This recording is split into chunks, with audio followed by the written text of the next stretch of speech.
All right, guys, welcome to the latest episode, I guess, depending on when you're watching this, of Wild Pitches. That's Aris Theophanopoulos. I'm Mick Gillespie. Hello, beautiful people out there in internet land. Yeah, what's up, everybody? What's up, man? Good. I'm in my home studio. You're at the ballpark right now at our studio, and man, this is like the midst of the off season in baseball. We just got back from winter meetings. I saw Chris Allen there, the team president. I saw Randy Boyd, the owner, for a second. Just kind of, we were wearing the same. We were wearing the same, pretty much the same jacket. Like jacket, not like, like a sports coat. Yeah, blazer jacket, right? And I thought, wow, we're gonna go to the Cubs have like a affiliate dinner every year, and so at winter meetings, and so we were going to go, and I figured I'd see him there, and he wasn't there, but I thought that's going to be great. We're going to be dressed exactly the same, and have to get some pictures, but I think he had some other stuff going on. But it's great to see him. That's why he didn't go to it, because he was wearing the exact same thing you did, and he didn't want to look like a poser. So he was probably like, yeah, if you start dressing like Mick, that's a bad thing, right? And then I saw Tim and Fuzzy; they were there as well. So they slid in for the banquet, and I made a rookie mistake. Chris had some meetings. Yeah, a rookie mistake. Chris had some meetings. I met him. We grabbed something to eat before this thing, and then we got there, and it was like the level of food at this Cubs thing was way better than the chicken sandwich that we grabbed in the Gaylord Opryland Hotel. So have you ever been there before? The Gaylord Opryland Hotel? Can't say I've been to the Gaylord Opryland Hotel yet in my career, but I'll be sure not to get the chicken sandwich, I guess. Well, it wasn't bad, but you go up there and it's like, you're talking about like guys slicing meat, like right. And like, fresh fish and sushi sometime. It was a pretty good spread that no one really ate that much of. But it was a good spread. So this place is in Nashville, right? It's right near the Opryland Hotel. I mean, by the Grand Ole Opry. It's pretty cool. But it's like this huge hotel, and it's almost like if you figured if you had pet humans and you had like a really like good area for them, they would live in this place. Like, because you could live in there and never leave. Like, it's got restaurants, there's like a river inside there, like there's a bunch of rooms, like it's huge. But after a while, you kind of circle through their trees growing in that place, and it's like the World Fair. Yeah. Mm-hmm. So you buy about about 4 days out. You're like, man, I just want to see some real daylight again. Like instead of being in there. But it was cool. It's good to see those guys. They really. I was there to cover it from my baseball channel, my Cubs baseball channel on YouTube. And nothing happened because everyone was waiting around for Shohei Ohtani to sign. Remember that? And then he signed. I remember that. All the action's happening this week, What are your thoughts on that? I mean, the $700 million, but it turns out it's deferred. Who do you think's the big winner? Who's the loser in all of this? Yeah, I've thought about this a lot. I think it's interesting that these star athletes are skirting the high state taxes in California, right? Because I think like LeBron James might have done the same thing. Some other big time athletes have kind of done this, from what I understand. And they basically pushed the contract to the end of, or maybe not LeBron, but some other contracts have kind of done this where they push it to the end and then you move out of there, and then you're not stuck paying, exorbitant amount of money for taxes. But the other thing for the Dodgers is they've got more money to work with. Somebody sent me a message that said they're going to put this money, like the Dodgers will take this money and put it in an account, and that the interest will pay for, part of what he's owed, which is crazy to think about if that's true. I don't know if that could be fact or fiction or not. I mean, going on the whole concept of avoiding the taxes and whatnot, I don't know if it's true, but I remember when Tyreek Hill signed with the Dolphins, he's like, yeah, because I don't want to pay the taxes. That's why I'm going down to Florida to play, And who knows if he's just joking around. Maybe that's just an added benefit of what him signing with the Dolphins is like. But yeah, the Dolphins, the Dodgers are definitely talking about how they're the big winners here, and I don't blame them.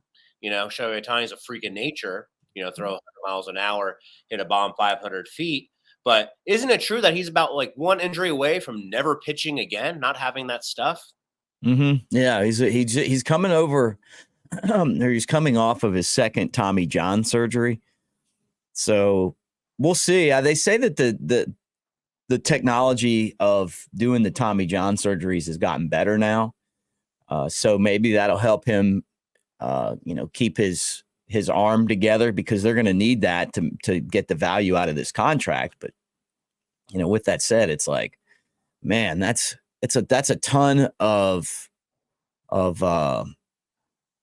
money for one guy, and if something happens and he gets hurt, you're on the hook, because these are all guaranteed contracts. But yeah. he brings over this enormous Japanese baseball audience, and they love the game. I mean, it's so big over there. I would say it was probably what baseball was in America back in the 70s and 80s, when it used to be America's pastime, which I don't think it is anymore. And I still think it's great, but I just don't think it is what it was back then, and over there it is. I mean, it's baseball or nothing. And he's the face of the game. He's on he's like Michael Jordan in the 90s when it comes to advertisements. He doesn't even care. He makes more money than that contract just doing, endorsement deals. Yeah. I mean, the big thing here I come with it is I really didn't want Ohtani to go to the Dodgers. And I'm not just saying that because I'm a hater. I think it's because I lived in California for 3 years. I worked for the Angels organization then. I saw Ohtani play a lot. Did I really think that the Angels were going to make the big steps and they were going to make it and win a World Series? No, I really didn't think so. And I love Mike Trout. Mike Trout's from Southern New Jersey. I'm from Southern New Jersey. There's a lot of ties in there. Mm-hmm. But the reason I became such a anti-Dodgers guy was because their fans are just so bad. Like, they think that, they're the best things ever. They're the only team that matters and all that. And I lived in Southern California from 2016 to 2018. And that was before LeBron was there. And, that was after, Kobe played, of course, and all that before he passed away. But the Lakers were the worst team in the league in the NBA. They were losing to the 76ers and stuff, during the process. Like, these were a bunch of nobodies. So the Lakers, it was almost as if, they were just in this weird limbo, where It was just like, they're not good, but no one's going to talk about how bad they are. And so everything's on the Dodgers, and the Dodgers have always been, this team with all the lore. They've won over 100 games, how many years now in a row, and divisional championships. They've, reached the World Series. They won 1 year and an asterisk year, whatever, shortened year and all of that. But no matter what, these fans say how good the Dodgers are. This is their year. Everyone else stinks. And so now it's like, I can't root for Shohei Ohtani anymore. Right. I'm like, dang it. Like, he joined this team. I guess that's very similar to players joining the Yankees. And I guess, I don't know. I other than like the Lakers, I can't really think of a team that's kind of has so much hatred around it. Maybe the Cowboys, but. Well, the Angels organization has so much work to do now. They lost Ohtani. They made some bad trades at the deadline, and I think they were trying to make the playoffs where maybe they would convince him to stay. But then they didn't even try to win. Then they started benching players and whatnot. Well, yeah, because they were out of it. They the Cubs at the deadline won 8 in a row, made some trades. The Angels made some trades and lost 8 in a row. They felt they were kind of out on the bubble, and then they just lost themselves right out of it. I think Ohtani always planned on being a Dodger. He's a Hollywood type guy. He wants to be close to Japan, where he can jump on a flight and get there a little faster. the lifestyle fits his personality. I think that the whole process of, having the Giants and the Cubs and the Toronto Blue Jays and all was just basically to get the price up. And then he came up with this game plan to defer his contract. And I wonder if that's going to be something we'll see other teams do. I called it the Ohtani shell game contract, like it really is. I think it's against what baseball kind of had in mind when they put they don't have a salary cap, but the tax thing, even doing this gets around some of that as well. But right now it's legal, and I think it's going to stick. The interesting thing for us is to see what the Cubs do, because they may make some trades, or they could also, they have to decide what they're going to do with their big league team. And that affects a lot of the guys that played for the Smokies. There's an opening in center field right now. You got Alexander Canario. And he was the Smokies center fielder 2 years ago. Pete Crow Armstrong, center fielder last year. Kevin Alcantara, center fielder this year, right?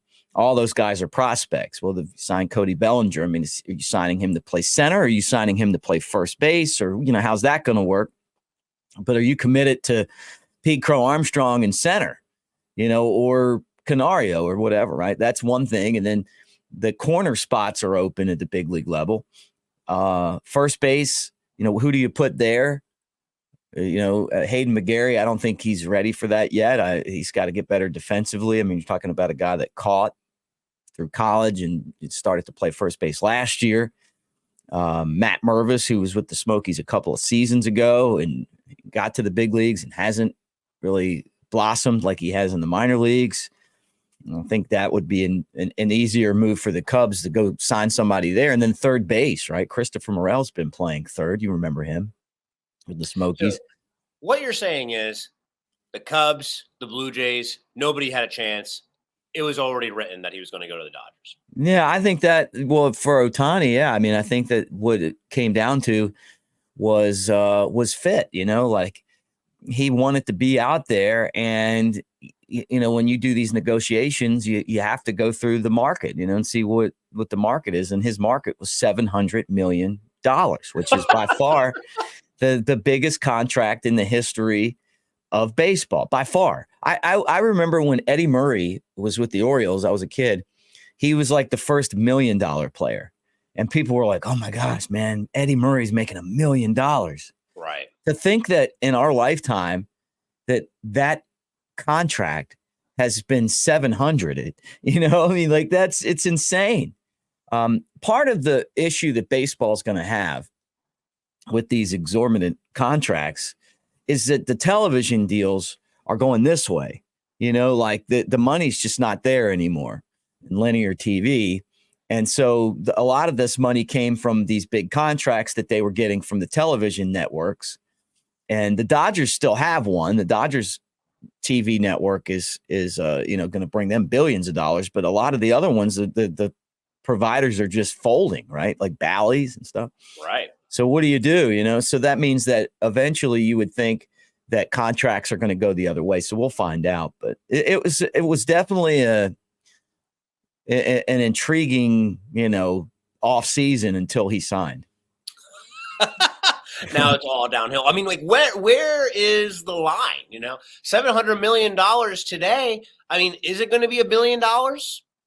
Or is it just a matter of when is it going to be $1 billion? Yeah, and then that's the question. I mean, and it could be, look, if they sign Yamamoto, I don't know why I keep calling him Yamamoto, he's going to be $300 million. So you're going to have $1 billion in two players, and they're over $1 billion when you talk about throwing Freddie Freeman in there and Mookie Betts for three guys already.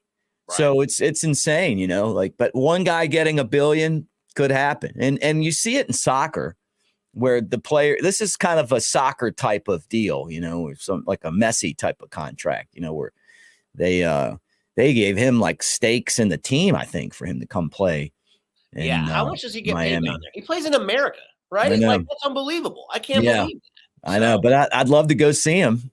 And I think that's what the draw is, you raise your ticket prices to help pay for it, but people want to see him play. And, Go see him in that's, Columbus, Ohio.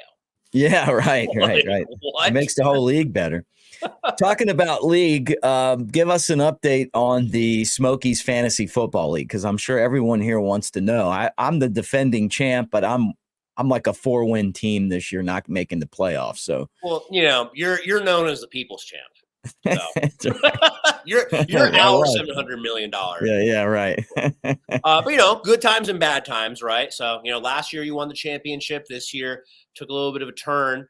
It wasn't as if you really sold the farm last year either. You had some picks up at the top, but they just didn't pan out, right? Who were some of your top picks in the draft this year? I got Barkley, and Right. Saquon And Brees. Barkley, and You have Brees too.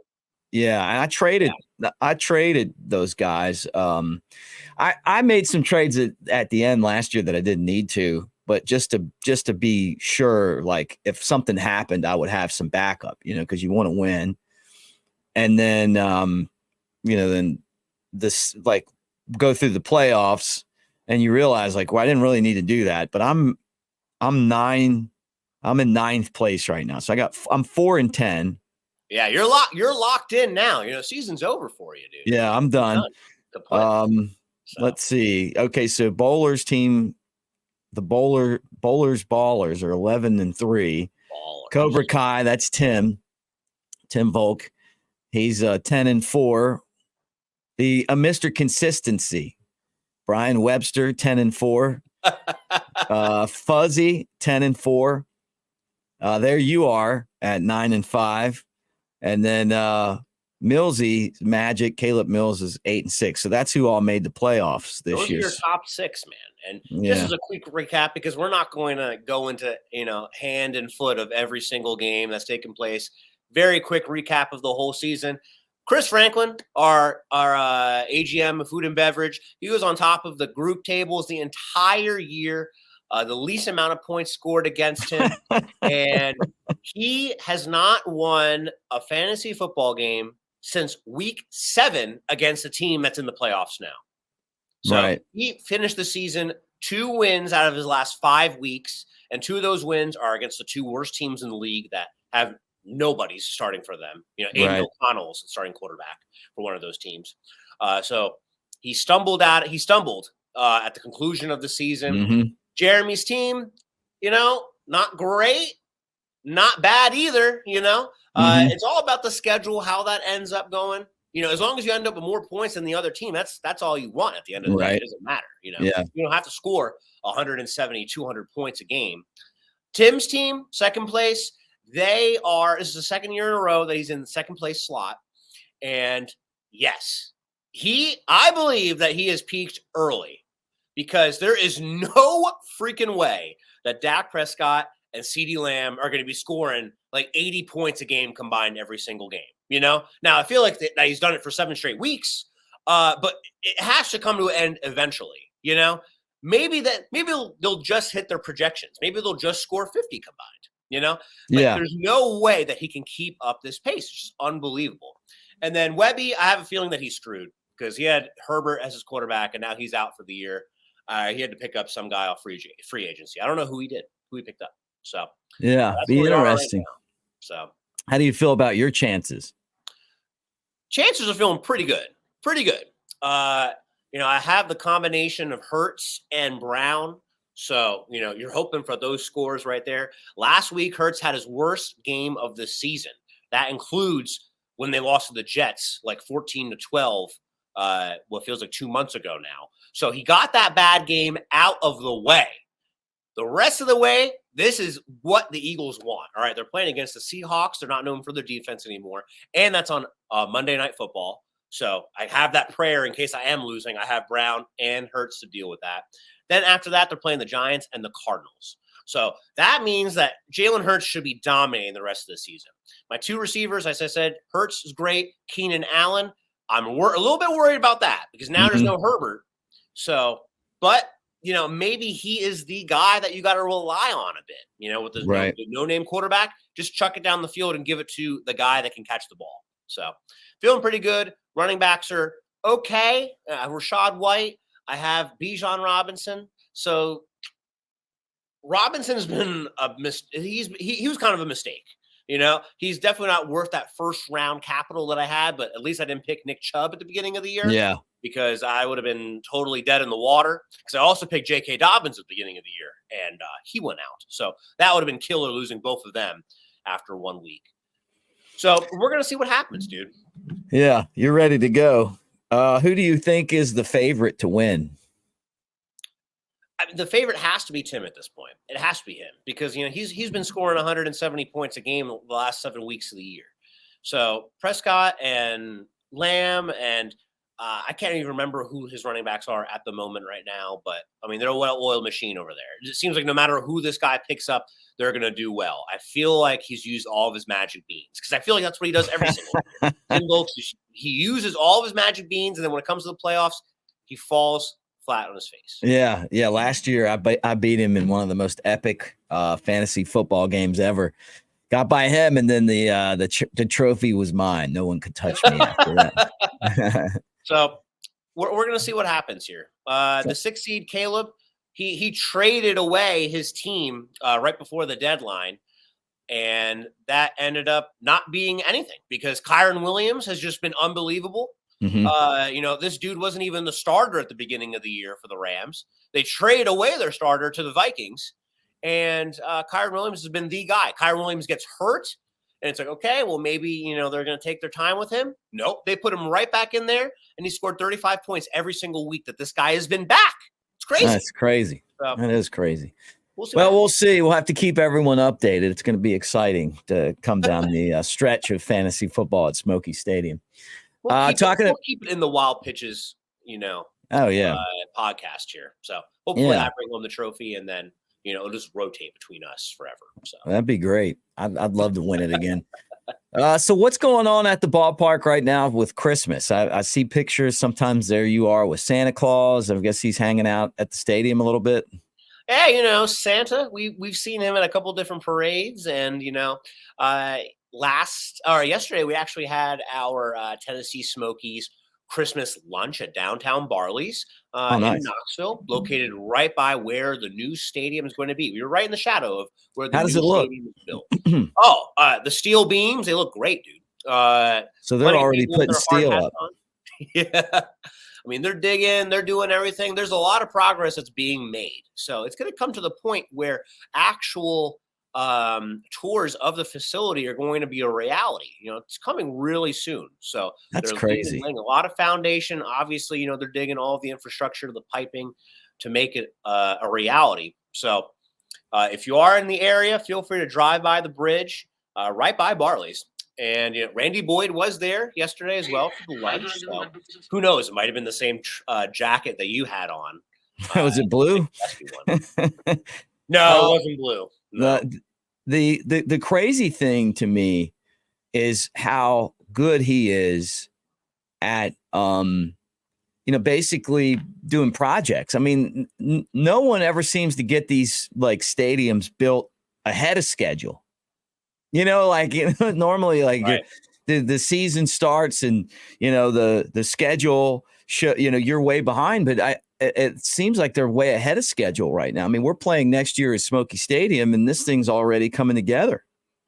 Yeah. So when the Hartford Yard Goats built their stadium, I had a friend of mine. She became an account executive over there for the build of the stadium and everything. And talking to her, I remember she was freaking out, because she had plenty of clients coming to the ballpark for that first game, the opening game, the inaugural game at Dunkin' Donuts Park and the opening series there. And she told me 48 hours before their first game, there was running plumbing in only 10% of the stadium. Wow. That is absurd. She's like, half of the suites don't have furniture. The walls aren't painted, but They got it done, so they literally pushed it off until the last second. Now, I wouldn't say push it off because, they were lazy or anything like that, but I'm sure there was reasons why it went down to the wire like that. So just to see all of the progress that's been taking place in downtown Knoxville with the new ballpark is encouraging. It is exciting.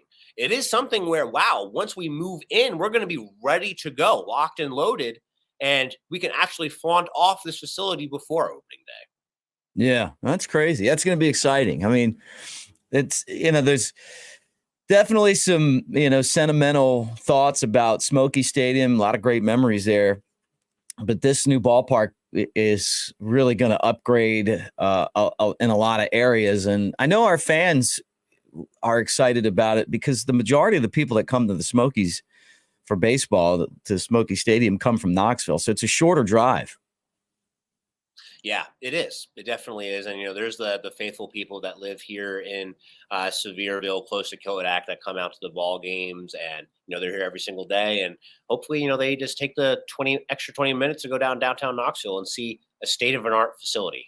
This is going to be the peak of performance. It's going to be a facility where it's open every single day, 365 days a year, open dawn until dusk.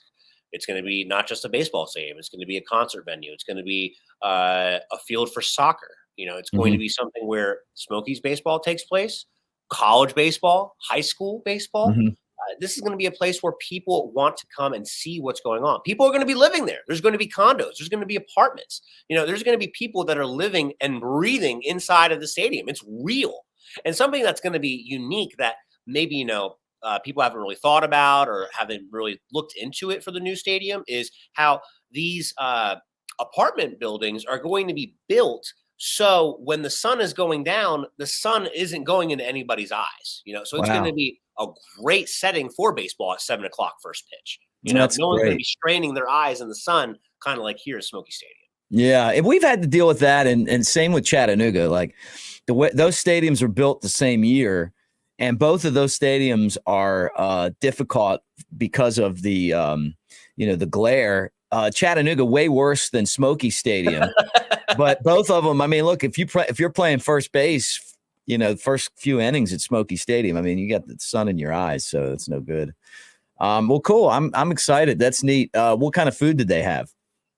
Oh, they had your favorite toad in a hole. Yeah, I love those. Nah, I'm joking, dude. I remember when we went down to Boys Jig and Reel. Yeah, that's Boys Jig and Reel. Yeah. And you were just bagging on the toad.